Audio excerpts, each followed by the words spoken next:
Pasok ka na naman and tiningnan ko yung mga bagsang anak ko. Ayan. Tiningnan ko and nakita ko na ang dami pa pala nilang tirang pages ng notebooks. Since hindi masyadong nagsusulat yung anak ko ay ni-recycle ko yung iba. Ayan. Isa-isa kong tinanggal yung tahi ng mga notebooks. Katulong ko dito si Lindon. Ayan. Tinatanggalan ko siya ng tahi. Tapos kinukuha namin yung mga pages na wala pang sulat. O diba? Maganda itong gawin dahil magpapasok ka na naman at sa sobrang mahal ba naman ng mga gamit ngayon ay makakatipid talaga tayo. Yung anak ko kasi ay mahilig siya mag-drawing sa notebook. So binibigyan ko siya ng scratch paper para na ito ng mga lumang pages ng notebook ang gamitin niya para hindi na siya sa notebook niya magdo-drawing. Ayan. Yung isa naman ay may spring. Ayang may spring na yan ang gagamitin ko para naman sa panahid ko. Ayan, tinanggalan ko siya ng spring, yung isang notebook na marami pang pages. Nagpatulong ako kay Lindon. At pagkatapos kong kuhanin yung mga pages ay inipon ko siya. Nilagyan ko ulit siya ng cover isa-isa. Nakabuo ako dito ng halos 4 na notebook. Ayan. Pagkatapos yan guys ay kumuha na ako ng spring. Ayan, kumusta naman ang araw nyo ngayon? Naghahanda na rin ba kayo sa pasukan? Malapit na kasi ang pasukan ulit eh. So, kailangan na natin maghanda ng mga gamit ng mga bata. Itong notebook na ginagawa ko ay para sa scratch paper nila.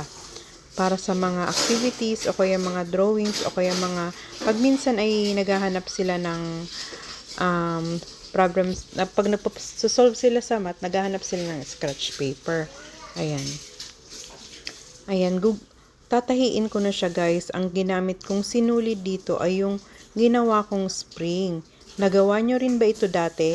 Nung panahon kasi namin, mga batang 90s, ito kadalasan yung ginagawa namin para makatipid.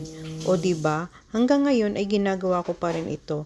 Tuwing pagkatapos ng school year ay iniipon ko pa din yung mga notebook ng anak ko.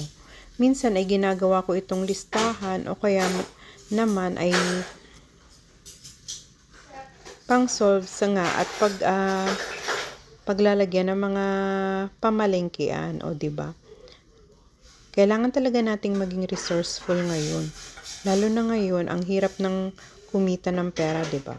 Oh, ayan, tingnan nyo. Tinahitahi ko na siya. Gamit ko yung yarn. Ayan, tingnan nyo. Binilisan ko na lang guys yung pag-video since ang haba pala ng video na ito. So, fast forward ko na lang yung pagtatahi ko. At saka yung i-edit ko ng video.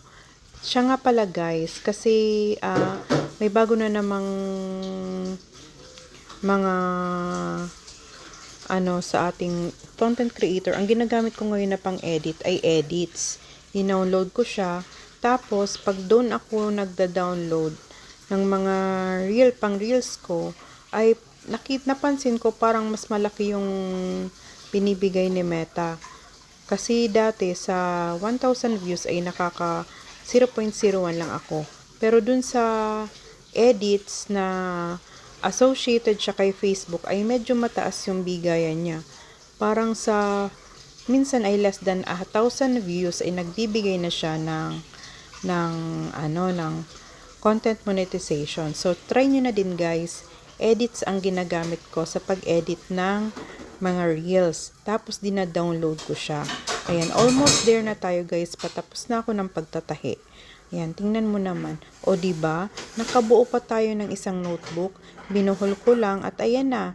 Pwede mo na yan lagyan ng cover at lagyan ulit ng pangalan, diba? Ayan. O, successful na tayo. Salamat sa panonood.